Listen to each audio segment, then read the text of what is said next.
పిల్లల్లో జలుబు దగ్గు ఎక్కువగా ఉన్నప్పుడు ఈ రెమెడీని ట్రై చేయండి. తమలపాకుని ఇలా పెట్టడం వల్ల జలుబు దగ్గు తొందరగా తగ్గుతుంది. వీటి కోసం కొంచెం పెద్ద సైజ్ తమలపాకులు దీనిని ఎలా ప్రిపేర్ చేసుకోవాలో ఈ ఆకుని పిల్లల గుండె పైన ఇలా పెట్టాలి. నెత్తి పైన, వీపు పైన, గుండె మీద ఈ 3 ప్లేసుల్లో ఇలా పెట్టడం వల్ల తొందరగా జలుబు తగ్గిపోతుంది. ఇప్పుడైతే ప్రాసెస్ ని చూసేద్దాం. ఈ ప్రాసెస్ కి మనకి మెయిన్ గా కావాల్సింది తమలపాకు, కొబ్బరి నూనె, విక్స్, పసుపు, కర్పూరం, వెల్లిపాయ. ప్రాసెస్ కి ఇవన్నీ మనం రెడీగా పెట్టుకోవాలి.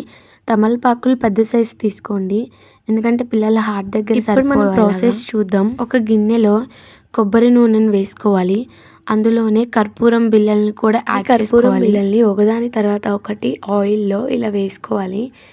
ఈ కర్పూరం బిళ్ళలన్నీ బాగా కరిగిపోవాలి. వెల్లిపాయని కచ్చాపచ్చాగా దంచుకొని ఆయిల్లో ఇలా వేసుకున్న తర్వాత కొంచెం పసుపు పొడిని కూడా యాడ్ చేసుకోవాలి. ఎక్కువగా యాడ్ చేసుకోకండి, వేడి చేస్తుంది. లైట్గా యాడ్ చేయండి.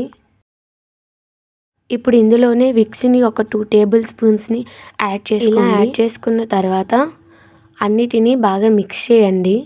ఇలా మిక్స్ చేయడం వల్ల ఇలా ప్రిపేర్ చేస్తున్నప్పుడే మనకి మంచి స్మెల్ వస్తుంది. దీనిని ఒక ఆకు మీద ఇలా స్ప్రెడ్ చేసుకోవాలి. మిగిలిన ఆకులకు కూడా అన్నిటికీ స్ప్రెడ్ చేసుకోవాలి.